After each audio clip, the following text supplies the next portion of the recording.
guys, this is Kat here from a very special podcast, and today we've got for you a special preview of the kind of hot content you'll receive if you support us on Patreon.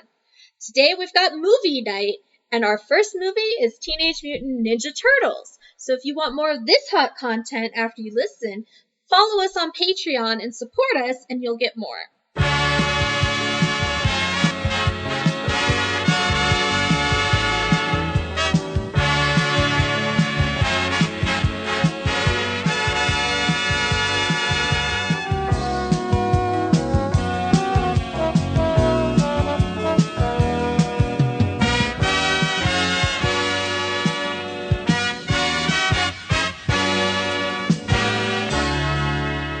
Oh yeah, hey there you cool cat and kittens. It's time for Movie Night Podcast, our special Patreon only podcast. Have we determined a name for this? Have we determined a hot name for this? I believe we were going with the main question, does it hold up? Does it hold up? Welcome everybody to Does It Hold Up? This is the podcast, the side pod of a very special podcast in which we talk about our favorite movies from yesteryear, from our childhood, from our youth, from our teenage years, from our early 20s. And we're watching this many moons later, and we're kind of just deciding if it holds up or not. And I'm one of your hosts, Patrick M. Dunn, and I'm joined here by my very, very chic and sleek Kat Halstead, the student. Student, yes. Hello. Welcome back. Yeah, so if you're listening to this, you definitely gave us... What, 10 smackaroos? 10 smackaroos to listen to this hot mess? Yeah, $10. Shout out to you. Shout out to you, Heather. Our first Patreon. Is that, they're actually called Patreons, right? No, they're called patrons. Patrons. Okay, welcome. Welcome, Kat. Not Kat. Welcome, Heather, to the round table. She earned herself a seat. All right. Which classic movie from our childhood did we decide to re-dip into all these moons later? We decided we were going to dive right on in to a late 80s, early 90s classic franchise. Yeah. Teenage Mutant Ninja Turtles. The movie. Oh, yeah. The motion picture, which... The movie. On the day we're recording this... Obviously, because it's movie night. On the day we're recording this is one day after the premiere... Like, one day after its 30th anniversary of its release date. Just want to throw that out there. So it's been like 30 years. That's crazy. That is wild. It's been 30 years and a whole day since I was sitting on the floor at Cameo Movie Theater because the movie was sold out, but yet they still allowed people into the theater. And I just remember the floor was sticky. It was like people like were walking on it and spilling their sodas, and there's like popcorn kernels in my ass cheeks. But you know what?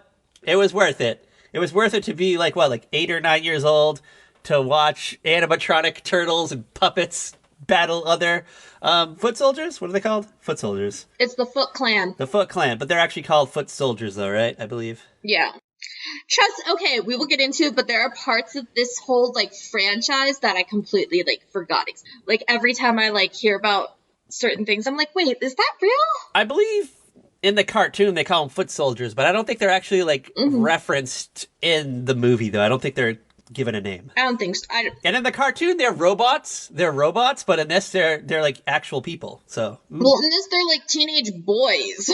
The soldiers are? I thought they were just Asian men, but the teenage boys were just kind of there. No. Oh, I don't know. No, the teenage boys are training to become the foot soldiers. Yeah, I had a lot of there was a lot of variables in this. A lot of things that I missed when I was 8 years old that I didn't pick up on until the other night when I watched this.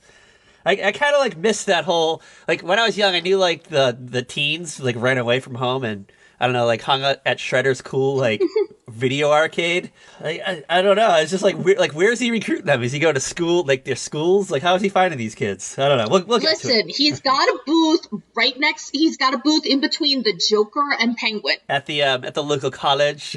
Try to recruit. Yeah, at the local club fair.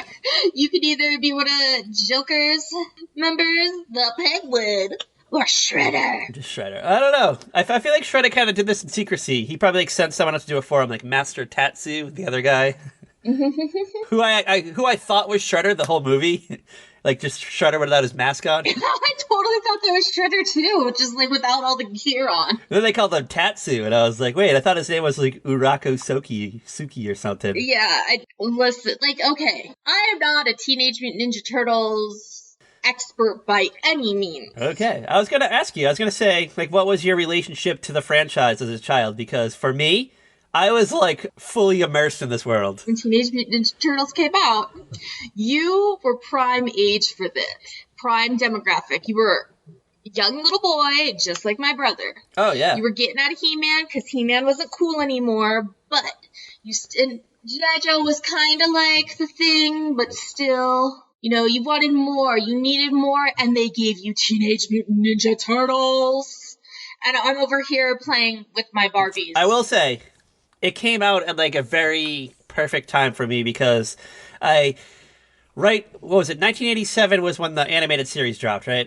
Something like that, I think. Around there. So that was like 1987 was right around the time when I was like getting into Chuck Norris and like ninja movies, like actual like martial arts movies. Yes, because like that stuff was like popular as hell back then. Like, oh my god.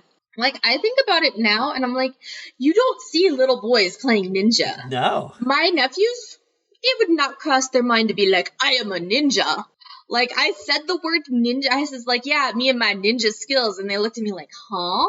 Because, like, at work I get told I'm, like, quiet like a ninja because I just sneak up on people, and that's how I catch them, like, on their cell phones when they're not supposed to be and stuff, but... So, at about this time, two of my favorite movies that were out was American Ninja and American Ninja 2 starring action star Michael Dudikoff. So both of those movies were out. They were available at my local video store, and I would just rent the hell out of those movies. We should have just kept the movies because I would rent American Ninja 1, I would watch it, return it, get American Ninja 2, return it, get American Ninja 1 again. It was just a back and forth thing. And this was like 1987, 1988 was where you really didn't buy videos. Like, you mostly just rented them. Like, they didn't sell them anywhere, really. Yeah. Batman, I think, was one of the first big movies that entered, like, the home sale market. And that wasn't until, like, 89, 90, whenever that actually came out on video cassette. First movie I ever got on a VHS was Cinderella. Shout out to Cinderella. And it was, like, one of my I got it for Christmas. Because otherwise, if you watched a movie on video, it was something like your parents taped off The Wonderful World of Disney, if that. Or you rented it at the local mom and pop video store that you would go to. Or you tape recorded it on, like, free HBO weekend, because they would, like, on those free weekends, they would just throw out all their heavy hitters. Yeah. All the big blockbusters of the last, like, 5 years. Well, we didn't even, like, back then, we didn't even have cable. Yeah, I didn't have cable until 89. Once or twice a year, you would get the free premium channel weekends, and oh god, I would not leave the house that whole week. I would be on my TV guide. I remember Showtime we got those free weekends for Showtime. They would air Masters of the Universe. My brother was in heaven because that was like his favorite movie. And that's a good segue because Masters of the Universe kind of factors into the Ninja Turtles. So, late 80s, we had a whole... there was a string of box office duds that were based on comic books. So you had Howard the Duck, like based on a not too popular Marvel's comic. He was like a side character, I think, for the most part. Yeah. And George Lucas adapted it into a movie, which, I don't know, I remember it as being a great movie. Maybe we'll have to revisit it. This is ripe for revisiting. It's been a long ass time since I've seen it. Listen, the only thing I know about Howard the Duck really is that Leah Thompson's in it. And then, like, Mr. Rooney from Ferris Bueller's Day Off is, like, the villain. Oh, really? I didn't know that. I don't think I was allowed to watch it. Yeah, it was a little, I don't think I was allowed to watch it. It was a little dicey. I think there is definitely a scene where Howard the Duck and Leah Thompson fuck, so. Yeah, I think I've heard about it. And then I just know that that if you, like, slow down, like, the, battle scene in Endgame, you can spot Howard the Duck. Oh, really? Mm-hmm. Yeah, I don't know. I was always a Howard the Duck fan. Like, after I saw Howard the Duck, like, I remember I found, like, a Howard the Duck comic book. like secondhand at like my local comic book shop, and I was like ecstatic. I like bought it, and I don't know, I wanted more, but it was like wildly out of print because like I don't know, he just went away. So following like the disaster of Howard the Duck, is it Canon Films? Who is the one who did like the Captain America movie? Oh, I don't even remember. I blocked as much of that out. But they did He-Man. They did the Captain America. And I think they did like one more that we were talking about, but I don't remember. The Punisher. The Punisher. Oh. Let me look up. I just want to make sure I get the name of this. I believe it's Canon Films, so hold on. Yeah, the Canon Group. I mean, to be fair, I'm still traumatized by that Captain America film. The Canon Group, they like notoriously had movies like the sequels to Death Wish, a number of Chuck Norris action films, American Ninja. They did the first two American Ninjas.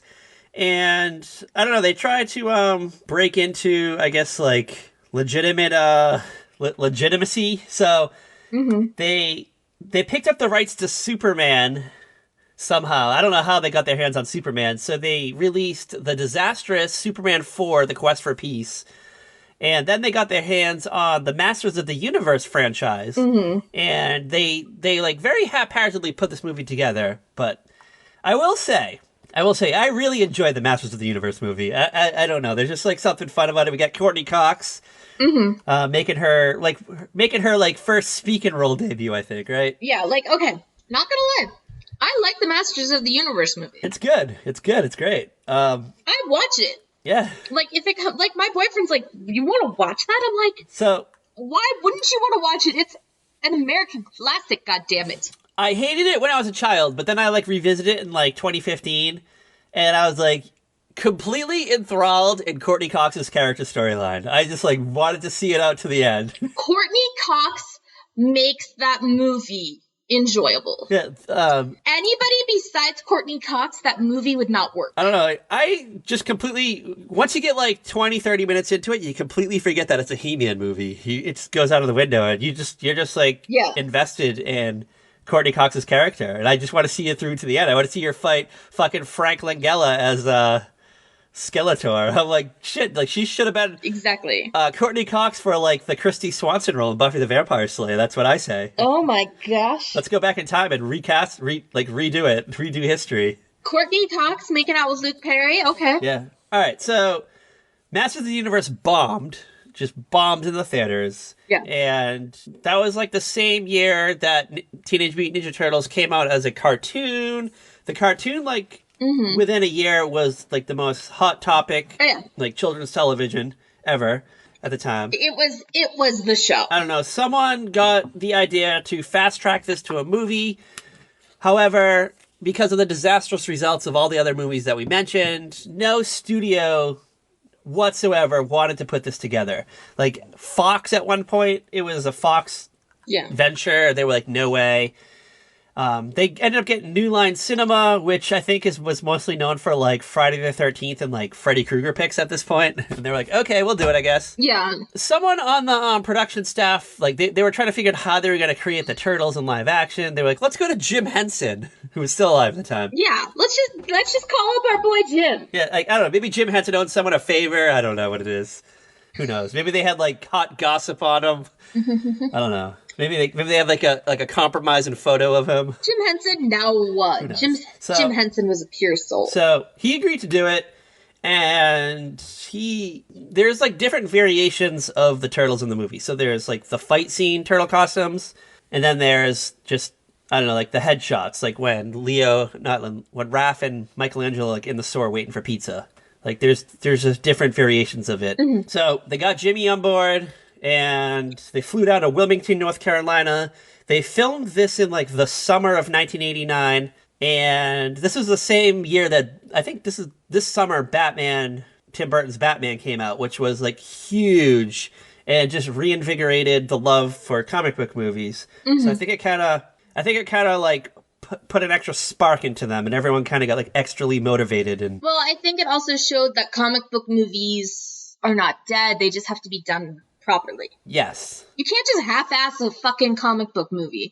And let's be real, that's what they did with the Captain America. They half-assed that shit. The 1991, or not like the Marvel Studios one. Not my Chris Evans movies. Oh, those were not half-assed. Yes. Oh, sorry, I need to suck. So they were trying to figure out a storyline to do for the movie. So they went back to like the creators, Eastman and Laird, and they decided they wanted to go to like the original source material, which is like based on a Mirage comics, not like the Archie comics and the cartoons that we know of, which originally launched in 1984. It was like a little more darker toned, not so colorful. Oh yeah. Okay, so the original comics are much darker than like the cartoon series. The cartoon series is kind of like watered down a little bit, made for kids, while the comic books were not made for kids. They were adult stories, so. And they were initially like parodies of other comics like Frank Miller's Ronin and Daredevil. And I guess they were kind of like written as a joke initially, and then people actually liked it. So then it, I don't know, kind of like got fast-tracked to publication. And then Playmates Toys, who ended up making the action figure line, got a hold of it, and they were like, we want to do this. Can we like rebrand this as child friendly? Well, part of that was that they got hooked up with this guy who was gonna like help them license the line for movies and toys and stuff, and that guy was working out of his fucking apartment, was renting suits to wear to meetings. Yes, from Men's Warehouse or something. I don't know. Yeah, like he was renting suits, because I just watched the whole episode of The Toys That Made Us about Teenage Mutant Ninja Turtles the other night. Oh yeah, great episode, by the way. Great episode. Because like I had nothing else, I was like, I'll watch this. And it is like, he like convinced them, like he was such a good seller that he convinced them to like let him market the line and try to get them a toy line and all that stuff. And that man, he did it. He put that work in and he got it from his rented suit from Men's Warehouse or wherever. Mr. Tux. I'm just like, I was watching that, I'm like, you rented a suit. I stand. You know, they need to erect a statue in that guy's hometown of him and just like put it in like the town square, like the Jebediah Springfield statue. That's all I got to say. All right, so I have to say that guy was right, because he literally made a millionaire out of Eastman and Laird. Those two guys, they never have to work again. Yeah. But they still have their hand like in Ninja Turtles, because I don't know, they still do things with it to this day. It's still a property that it's profitable. You know, when it comes around every like 5 or 6 years, they reboot it, and they borrow elements from like different eras, and it's great. I love it. It's a great franchise. But yeah, what we're here to talk about today, though, is, I will say, one of the most interesting child movies ever. It's great. It's good. There's so many elements to this. So many things that I loved as a child that I don't love today. Yeah. And things that I'd never noticed as a child that I appreciate today. It's got fucking Judith Hoag as April O'Neil, which I have a side story about her in a few minutes. We'll get to it shortly. Oh, okay. It's got that Canadian actor as Casey Jones. Elias, I can't remember his name. I'm sorry, guys.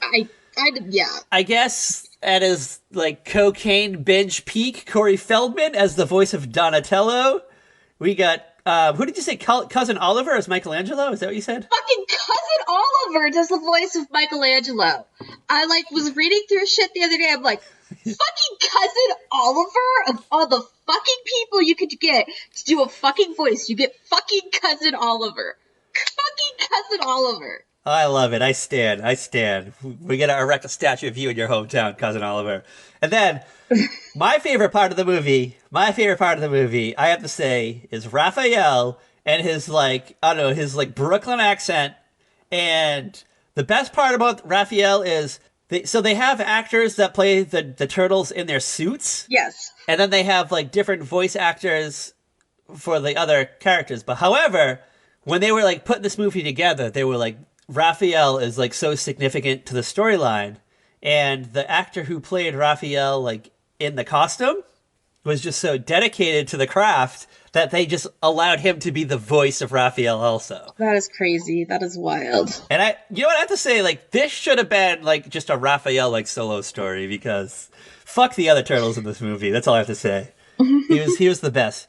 I don't know. Like, I just want like a string of like 5 or 6 movies, Raphael solo films, just based out of this universe. He sounds like Ray Romano. That's all I have to say. He sounds exactly like Ray Romano. I don't know if you picked up on that. I mean, they had those New York voices going for the most part. Like, a small part of me was just like hoping that like Patricia Heaton would like appear in a cameo and he would just like yell at her and be like, Deborah. We're not at like Patricia Heaton's time yet, though. If I ever come across millions, if I ever get like Carol Baskin money, I'm gonna bankroll a sequel series to like just this film, but like just like Raphael just gets pissed and leaves the group and goes on his own. We get kind of like wandering the streets, wandering the country, kind of like Wolverine leaves the X-Men for like 2 movies, kind of thing. The Kung Fu guy just wandering around to different towns. Yeah, David Carradine. Yeah, just in solving mysteries and murders, like a Route 66, but with Raphael in a trench coat and a fucking hat. Yes. Which leads to my favorite. We're kind of like jumping around a bit, but there's a small line in the movie where like Raphael's like going around town, like no one picks up on the fact that he's the turtle wearing a trench coat and a hat, and he gets hit by a fucking cab driver. And the guy in the back seat goes, "What was that?" And the cab driver goes, "I don't know, but it looks like a giant turtle wearing a trench coat to me." So, that cab driver is the guy who played Raphael. Yes, I forgot. Oh yeah, I forgot to mention that. But shout out to him. You know what? They love that guy so much. They gave him a shot. All right, you want to get into the movie? You want to kind of go through it like beat by beat now? You ready? Okay, so we have to talk about the opening to this movie because it's great. It's fucking great. it's all like a blur to me. It's just like all these random things that just blur together in my head, and I can't. It's not linear in my head. All right, so the movie opens up, and we get like a news report talking about all these like crimes that are going on in the city.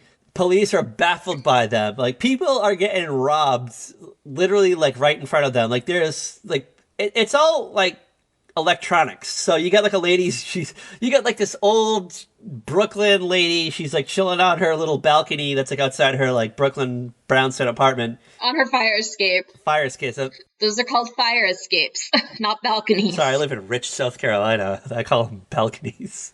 So she's chilling on her fire escape. She's got her like potted plants. She's watching like Sally Jesse Raphael. It's like 4:00 in the afternoon, and she like leans inside her apartment to like re-pour herself her like glass of rosé, and we just see like thick ass like semi-portable TV box just like float away. It like floats away. Yeah. Then we go down on the ground and we just see a bunch of like hooded guys. They're just loading all these like electronic equipment into like the back of like a catering van, windowless van. Yeah, a catering van. It has some like, I don't know, it says like Joe's Plumbing on the side of it or something. And it takes off. I don't know. Then we kind of like cut over to like a small army of vigilantes who I guess are like against this. We don't see their faces though. We just kind of like, it's like a dark alleyway that's like lit by like one light, but like the light, like something like a sigh or like a bow staff like shoots at the light. It blows out, so it's dark, so you don't see anything. Yeah. You hear like the sounds of like thwapping fighting sounds. All of a sudden, like a police cruiser shows up, and all these guys are tied up. They got their hands behind their back, and they're getting arrested by the police. And the police are just like, "Ooh, like what happened here?" And then you just see like a manhole close. Yeah. And then we cut to, I don't know, just like a bunch of, we cut to like a scene underground. It's still dark, and it's kind of like this like long track shoot through the sewers. But you can't really see what's going on, and you just hear like childish noises like "cowabunga, radical," and you're like, "What the fuck is going on?" Like if you went into this blindly, you'd be like, "What the fuck?" Like if you did not know what movie you were going to see, and like, okay, just imagine being like the dad who takes the kids to the movies. He's never home, so like this is him trying to make it up to the kids, and this is what they want to go see, and then he's sitting in the theater like, what the fuck? Exactly. And I feel like that's probably like my friend's dad that drove like 11 of us kids. We all like stuffed into his fucking station wagon. We drove to the Cameo movie theater in Weymouth, Massachusetts, which is this like small like grindhouse movie theater type thing that it only has two theaters. It only has two theaters. Mm. And both theaters that night were playing Teenage Mutant Ninja Turtles. There was like a line around the doors. Mm-hmm. And this movie theater, I just have to pay. I have to find a picture of this. I'll have to put it on like our Twitter at Very Podcast. It's like that typical like marquee with like the little like bulb, like the little lights around the name of the movie. Yeah. This was the best movie theater I've ever been to in my life. And then when all those like stadium style like movie theaters started coming to fruition, they struggled. Mm-hmm. They fought back, and do you know how they fought back? How? They did dollar movie nights. Every movie was $1. And they just played movies that were like about to go into like the DVD video market. Mm-hmm. And I remember seeing Star Wars Episode 1, The Phantom Menace, a few days before it came out on VHS because George Lucas refused to put it on DVD. December, Massachusetts. This place like barely had heat. It was like 30 degrees inside the theater. And just watching my friend Gary and I were the only two people in the theater that night watching Star Wars Episode 1, The Phantom Menace for like the 12th time. And I fucking loved it. It was great. And I fucking love that movie theater. I don't know if it's still there now. I'll have to look it up, but it's great. It's a great-ass theater. I saw Romeo and Juliet there with my like 9th grade English class.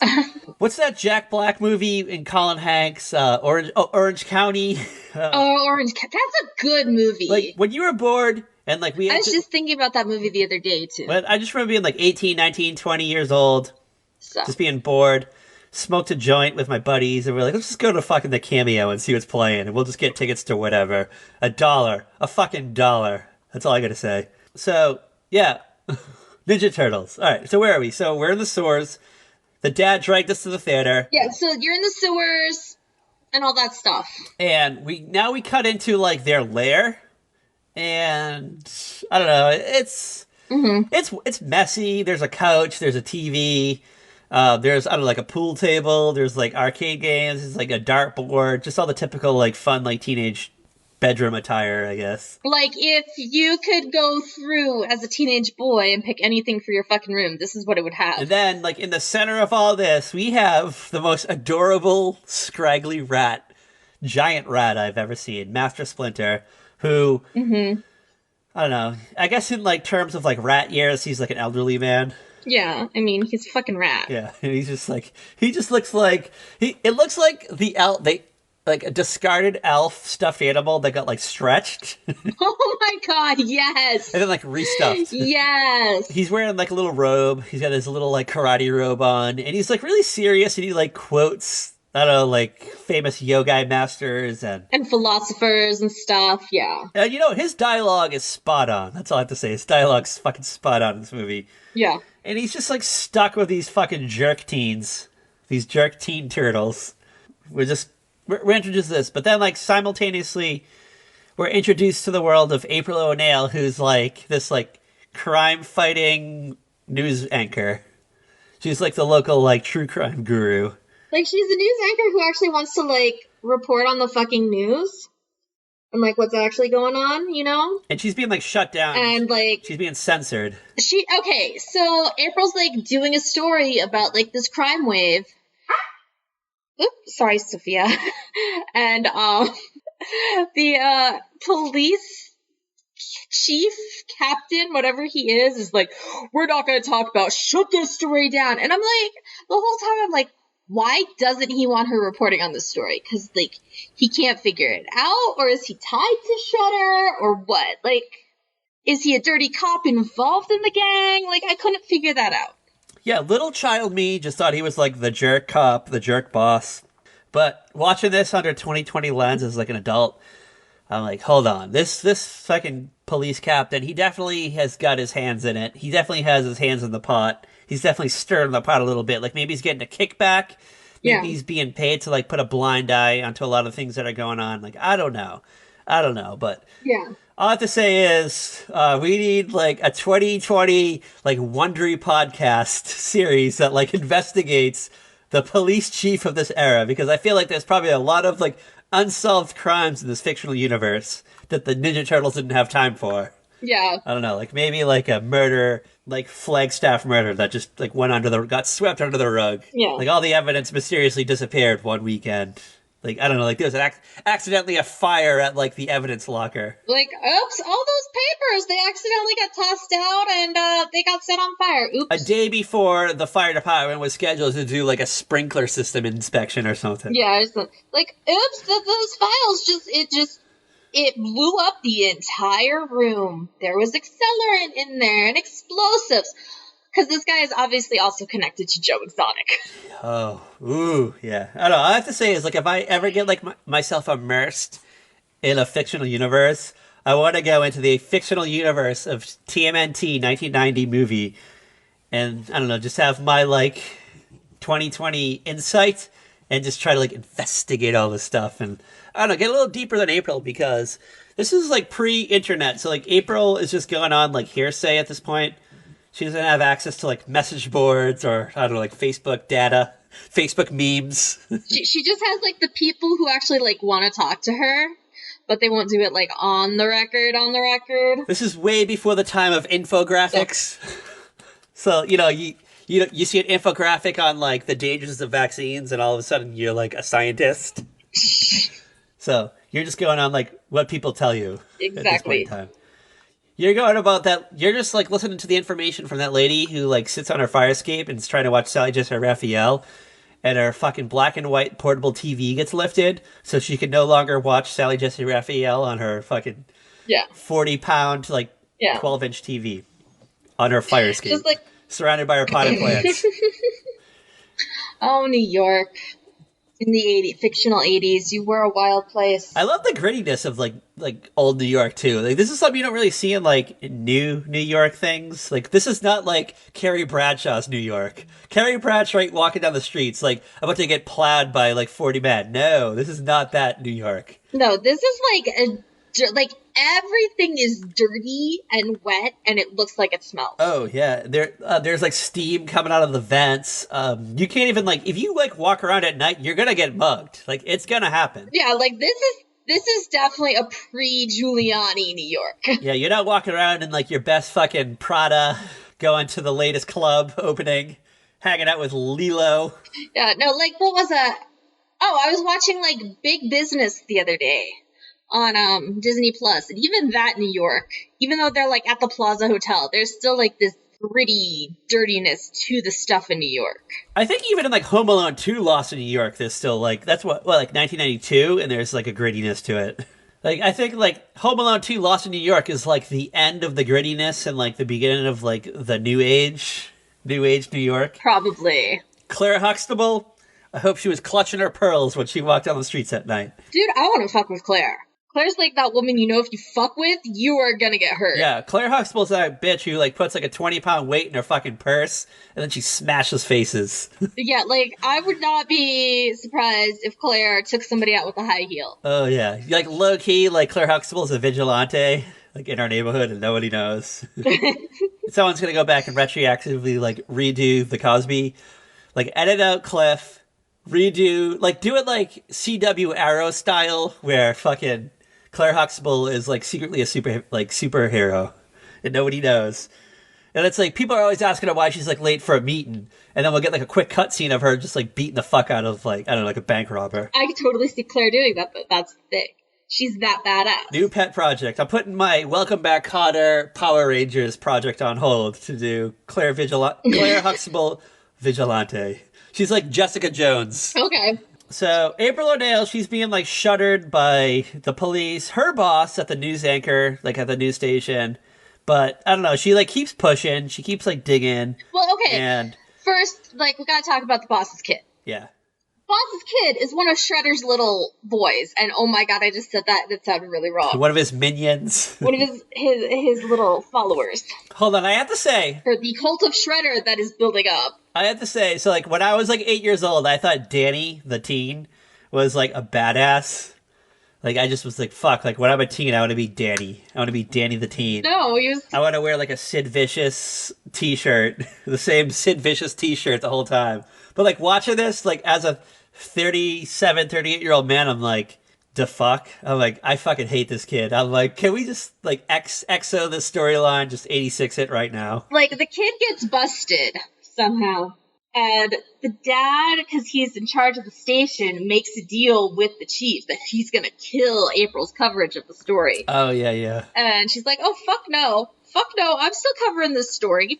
I got the shit beat out of me the other night by these guys. And then I got rescued by turtles that are hiding in my apartment right now. So real quick, so April is like leaving the studio one night, and she's got like a cameraman, and she gets mugged by the Foot Clan. Mm-hmm.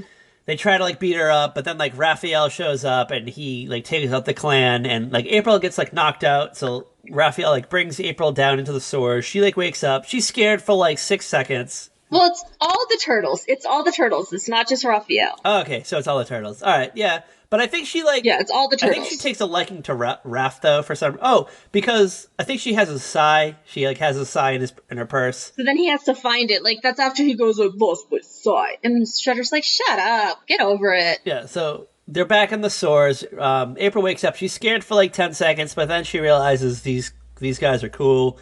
They have fun. They order Domino's pizza. The pizza delivery guy, like, delivers her to a manhole... No, to a grate. It's a fucking grate. And he's like, I need a new route. He's like, I'm done because this place is fucking weird, man. I want to point out 2 things. Okay. They're in New York City. They ordered Domino's pizza.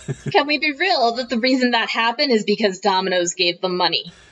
Hold on, though. 2, Domino's didn't give them money. Pizza Hut was the official sponsor of the movie. Yes.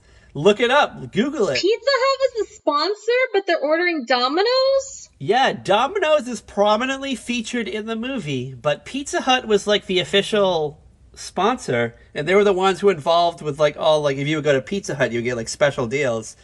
I think there's a conspiracy here. Conspiracy corner. I think it started out as Domino's. Yeah. And then I don't know, something happened and the movie was very poorly funded. Yeah. They didn't think it was going to do good. So I think it was already filmed. They had all, like, the prominent, like, Domino's scenes filmed. And then Pizza Hut was like, hey, we're involved now. But it was just too late to refilm all these scenes. But I remember back in 1990 going to Pizza Hut just to get, like, a special, like, turtle pizza. And then getting, like, a little trinket, like a little toy. Yeah, so, I don't remember there being, like, a Pizza Hut near us until I was in, like, middle school. I had 2 Pizza Huts near me. So... There wasn't really Domino's near me, so... Really, we had Domino's. That's the only reason why it stands out to me. Yeah, I didn't really have Domino's. But, like, it's funny, though, that they're in New York City, instead of going to, like, Joe's Pizza... They go to Domino's. I mean, like, my dad would order a Domino's pizza, but my mom would order a pizza from Joe's. Mom and pop pizza all the way. However... I mean, it's a 30 minutes or it's free thing. In Myrtle Beach, South Carolina, our pizza sucks, so, like, our best pizza is Domino's, which is sad. I mean... And I might get pizza tonight now that I'm thinking about it. Because it's like 50% off if you order a Domino's pizza. Oh, man, you're making me want to, like, rearrange my, like, menu plan for the week. Quarantine times. All right. I might have to go make some pizza dough after this. April is now immersed in the world of the turtles. She, like, gets the gang. They accompany her back to her apartment. She, like, lives above an antique store that her grandfather, like, used to run. He's has since passed away. She keeps it open. I don't know who runs it, but she keeps it open. I don't know. All of a sudden, like, her boss shows up. I guess her boss shows up with his son, and the turtles are hiding, like, in, I don't know, like, under the table, like, in the bathtub, and, like, all these little places. I don't know, like, I just love that these are giant-ass turtles, and they found places to hide in this, like, tiny apartment. It's not even that tiny of an apartment. It's actually kind of fucking huge. So, is it like the Friends apartment kind of thing? Where, you know, like, they just live in this big-ass apartment, and we just accept it for what it is? Yeah, because, like, she's got, like, a decent-sized kitchen, and decent-sized living room. I mean, 4 very large turtles can, like, hang out in there. Like, it's bigger than my living room. They do that thing that they do in a lot of, like, superhero or, like, martial arts things where, like, people, like, hide on the ceiling where they, like, block themselves in between walls. Mm-hmm. Like, you would totally see that. I just want to point out, by the way. You would totally see somebody, like, on the ceiling, like, out of your peripheral vision. Yeah. It's, like, not like you're looking straight ahead and you can't see above you peripherally. Yeah. I don't know. I've always thought that, like, it happens a lot in, like, Marvel comics movies and like, shows like Agents of S.H.I.E.L.D. and, like, Daredevil on Netflix and stuff. Mm-hmm. And I'm like, how do they not see the guy, like, above the bathtub, like, forcing himself up there? Yeah, like, I don't know. But it worked. It worked. So Danny thinks he sees a turtle underneath the table, but then when he looks back a second time, it's just like a panda stuffed, like a giant panda stuffed animal that, like, April just happens to own. That just happens to be, like, in vicinity. Because obviously, like, one of the turtles was cuddling up with it. Yeah. So he's, like, thinking about it, and this is weird. So he runs away to his, like, underground. He gets in a fight with his dad. Oh, before that, though, he steals, like, what, like $100 out of April's wallet? It's like, not even, it's like 20. It's like 20 fucking dollars. That's all she's got. Okay. So he runs away. He gets into a fight with his dad in the car. He takes off. He goes to, like, the underground arcade. It's, like, this cool place where there's, like, half pipes and arcade games and, like, pool tables. It's a bunch of, like, teens down there. And then there's, like, Master Tatsu's walking around. And then he, like, talks about, like, oh, hold on, there's going to be, like, a fight in the middle, and there's, like, a weird, like, organized fight that happens. I don't know. All of a sudden, they start talking about, like, the enemy, like, if anyone has any information. And Danny, like, remember, like, they're green, they're big and bulky, and Danny's like, wait a second. He puts, like, 2 and 2 together, so he, like, raises his hand. Master Tatsu is aware of the turtles, so he informs Shredder, who we are introduced to Shredder in, like, the most comically way ever. I don't know why it happens, but it's like we're in, like, this warehouse. I think is it the same warehouse as the arcade? Like, that's all, like, one giant, like, basically it's the loft from Big once Tom Hanks left. So you think Tom Hanks left, Tom Hanks became a child again, and Shredder had some extra money. He went to being 13-year-old Josh, and then, hey. So Shredder's like, I'll take over the lease. TMNT. I gotta, like, gather a bunch of little boys. Oh, God, this sounds so wrong. So TMNT and Big take place in the same cinematic universe, is what you're saying, right? Yes, I've decided. Shredder, like I don't know, not even like a door opens up, like a garage door opens up, and there's, like, smoke, and we see, I don't know, like there's like a line of people. It's very, like, I don't know, I was getting just kind of, like, Antichrist vibes from this. So this guy, like, walks down, like, the middle of all these people lined up, and we don't really, like, we just see, like, shadows for a little bit, and he's wearing, like, it's like a guy in a cape. We don't see his face. And then, like, he, like, kind of, like, removes the cape, and we see these spikes. And then, like, the camera pans around, we see his face, but it's, like, masked, and it's all, like, metal. It's all metal. And he's got these, like, shoulder spikes. And he speaks in Japanese to Master Tatsu, so now we know that Master Tatsu and Shredder aren't the same person. Yeah. And yeah, this is where Danny, like, raises his hand and, like, says he, like, knows about the turtles. So we don't get anything, like, other than that. Then we, like, cut back to do we cut back to April's apartment here? Is this what happens next? Like I said, it kind of just blurs together. Like, okay, so, like, Shredder gets kidnapped. Splinter. Or not Shredder. Splinter. Splinter gets kidnapped by Shredder, and the turtles are sad, and that's when they go to April's apartment for the night. Hold on. I just remembered everything. So, we get kind of like a Raphael gets upset at the rest of his gang. He goes solo. He goes fisticuffs with Casey Jones. They get in a little, like, pissing match. But Casey Jones... Oh, fucking Casey Jones. That motherfucker. Casey Jones is, like, a vigilante in the city amongst vigilantes. The turtles are beating up people. I think someone in the Foot Clan follows, like, Raphael back to the sewers, so they know where, like, the hideout is. And that's why they kidnap Splinter, because then the turtles go and, like, spend the night with April O'Neil. So that's when they kidnap. Yeah. So this all is kind of, like, happening at the same time. We're just kind of, like, jumping around a little bit. I told you, I can't remember this movie in linear. Yeah, it's weird. It is a weird movie. It's weird. It does feel like it's, like, poorly edited in a way. Well, okay, so, like, then Shredder and the gang show up at April's apartment to get the turtles, and there's this big fight, and then they end up burning the place down. And Casey Jones shows up. Fucking Casey Jones. Fuck that asshole. He's watching from like 6 buildings away, and he's, and I guess that's where he lives. And he sees, like, he's just like looking out his, like, he's just like chilling on his, like, drinking a couple of beers, maybe like thinking about his day. And he sees like a shadow, like, I don't know, like a figure, like walking across like 6 buildings away. And he pulls out his binoculars, and he realizes, hey, that's that fucking weird, like, punker guy that I went like fisticuffs with like earlier in the week. Takes the he can't like jump from building to building, so he has to like go down, run down the stairs, and like run over there. So by the time he gets there, April O'Neil's apartment complex is on fire. Raphael gets like mortally, like nearly mortally wounded. Like he nearly dies. He's like in a coma. Yeah, he like Raphael is beaten. Like they're all kind of like damaged at this point. And April's like, we can go run and like hide at my like family's farm. And as they're leaving, there's like a call comes through to her machine. Her machine is somehow, through this fire, still able to take this call and record this message as it's like dangling from the ceiling. Tells her that she's fired. And it's her boss saying she's fired. And Casey Jones just happens to hear it. Yeah, Casey Jones like shows up at like the last minute, saves the day. They all like run into this van, and they're kind of like, "Who are you?" And then he's like, "Who are you?" And like April is just like, "Who are all of you?" And they retreat to her. Like they go to like mid-state New York. They go to the farm. Yeah. I can't figure out how long they're there for. Like, is it like days? Is it months? Like, I don't know. Like, it's hard to like figure out. Like I figure it's got to be like at least a week. Maybe more.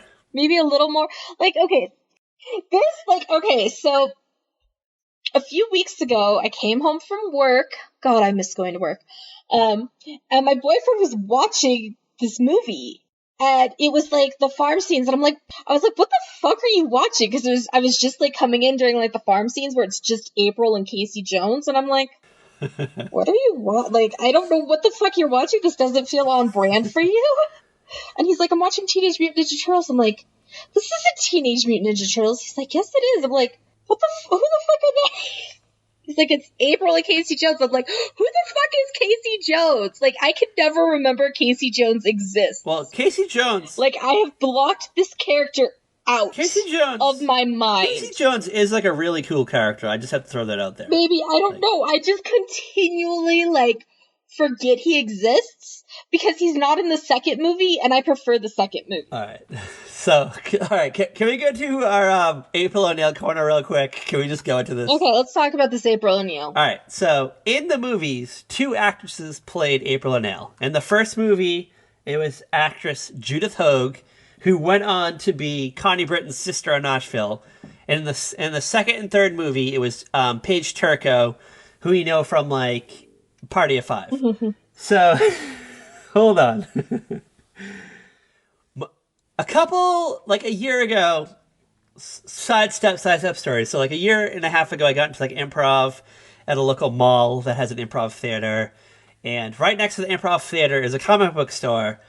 And sometimes I would get to the theater before anyone was at the theater. Mm-hmm. And I would just like go hang out in the comic book store to people to show up. And then like in this comic book shop, they had a bunch of old arcade games. So they had the TMNT like 1992 arcade game. And so I took a picture of it, and like on the side of the like the box, I guess that holds, or the case, I don't know what to call it, cabinet, there's like a picture of there's like a picture of a woman. It's not Judith Hoag, but it's a picture of an actress playing April O'Neil, like a model, basically. So I Instagram storied it, and my friend Angel that lives in LA, like 5 minutes later, sends me a reply, and he's like, oh my god, I forgot to tell you. He's like, I live next door to the actress Judith Hoag, who played April O'Neil in like the 1990. Yeah. Wait, Judith Hoag? You mean like friend of Connie Britton? Judith Hoag? And he's like, yeah. And he's like, bingo. And he's like, she's a fucking bitch. And I was like, what? He's like, yeah. Like, so it's like LA, and like, you know, you park on the streets and stuff. And I guess she rear-ended his friend's car that weekend, like parking and like all this stuff. Like she's just like a shitty neighbor is like what I heard. Like I heard like that Judith Hogue, who played April O'Neil and Connie Britton's sister on Nashville, is just like a horrible neighbor. And I love it. Like she backed into this guy's car and they like confronted about her and she denied it and she was like confrontational about it. And I don't know, ever since then they're just like in this war against Judith Hogue.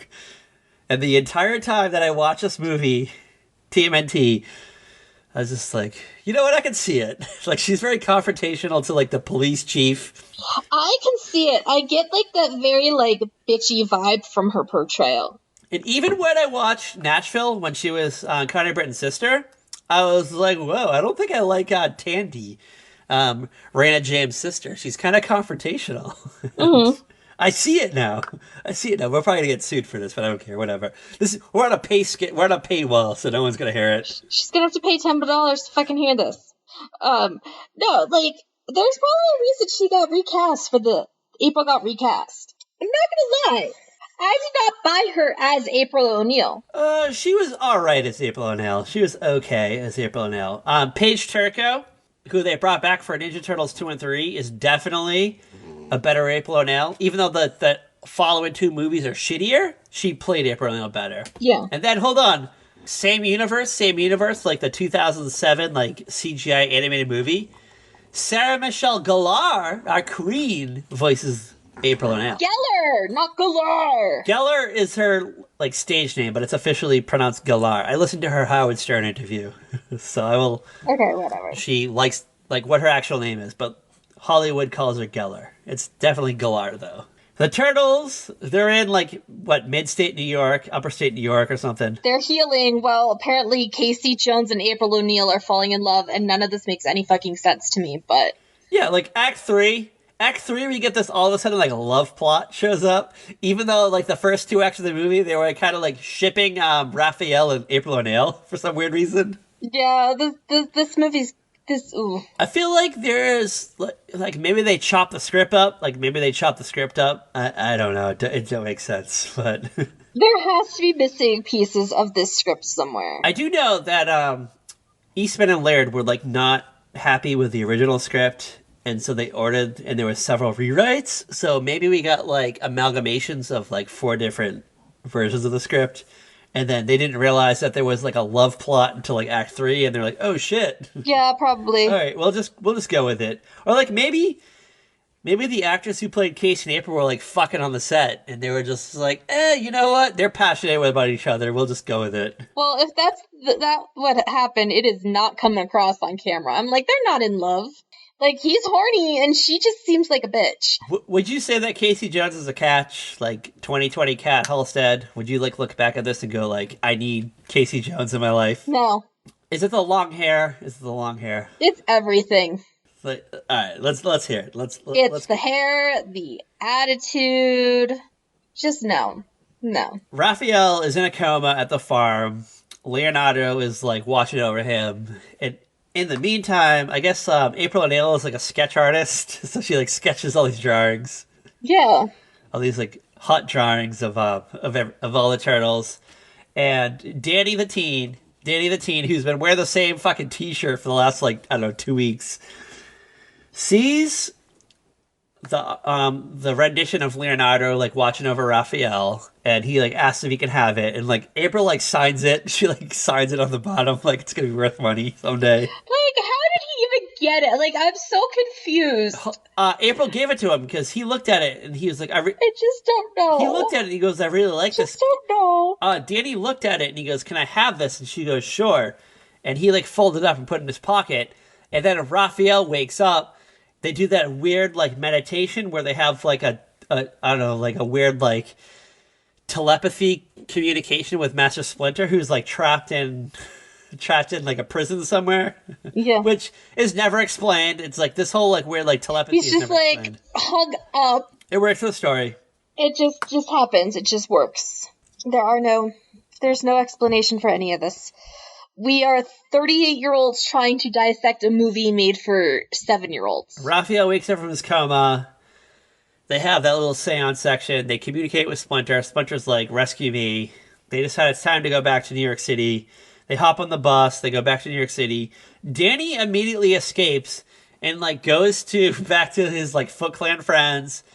And Shredder finds the like the drawing of Leonardo. So now he knows they're like all connected. I don't know, like this whole like, we get this like epic battle. We get this like final epic battle where the turtles like face off against Shredder. Shredder's strong. He like nearly like kills all the turtles.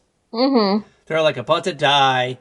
And then like Splinter shows up and we find out that like Splinter's like original owner as like a normal rat was killed by Shredder, and then like in the fight Splinter like fell out of the cage and then he like escaped to a sewer. He got like caught up in some mutagen, and then the mutagen there was also like turtles nearby, so they all became mutants. And now they're all together. Yeah, the little baby turtles. The little baby turtles. They all got mutated by the ooze. Yeah. So now, like, Shredder's like, oh, like, you're the rat that was in the cage of the guy that I killed, like, 5 years ago or whatever, like, 15 years ago. Like, what? Like, really? Like, what? Like, you want to, like, fight a rat? Like, okay. Whatever. So they fight the Shredder. He falls off the building and he falls into like a dump truck, and then like Casey Jones like hits the button and like we see like the metal face being crushed by like the little compressor thing. And I don't know, Danny's like, thank you for rescuing me from like the Foot Clan. I guess the Foot Clan disbands. I don't know what happens to them. We don't really know. We don't get like closure. Yeah, like it just kind of ends. Does April get a job back? I think so. I don't know. Who knows? Who knows?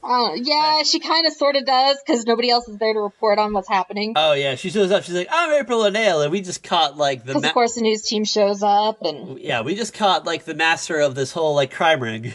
Hey, Chief, why were you covering this up? Nothing like that. Like, I don't know. So, that's the movie. That's the fun. Okay, Patrick, so the question is... Does this hold up? There's a major question about this movie. All right.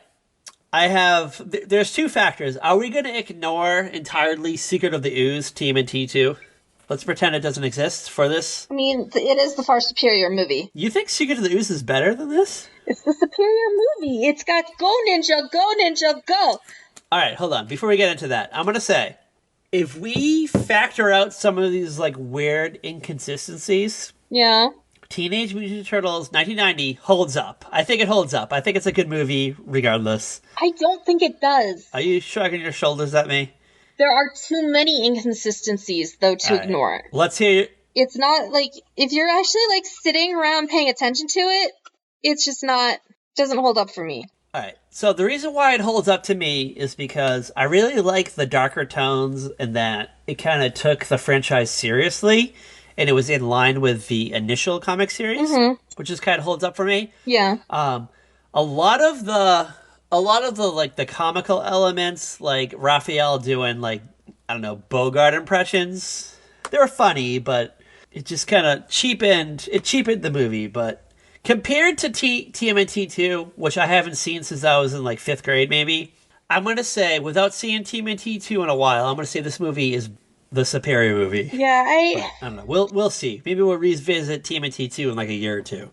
Who knows? I mean, it's okay for something you're gonna put on, just to have something on while you're, like, cleaning the floors or something. Or, like, packing or something, but not, like, as something you're actually gonna sit down and watch. I sat down and watched it. You know? And I enjoyed most of it. I mean, there was definitely a lot of eye roll moments. Like, I'm not gonna sit down with a bowl of popcorn and watch Teenage Mutant Ninja Turtles anytime soon. Well, maybe when we get to the sequel, you will. Who knows? I don't know, it didn't do it for me. Alright.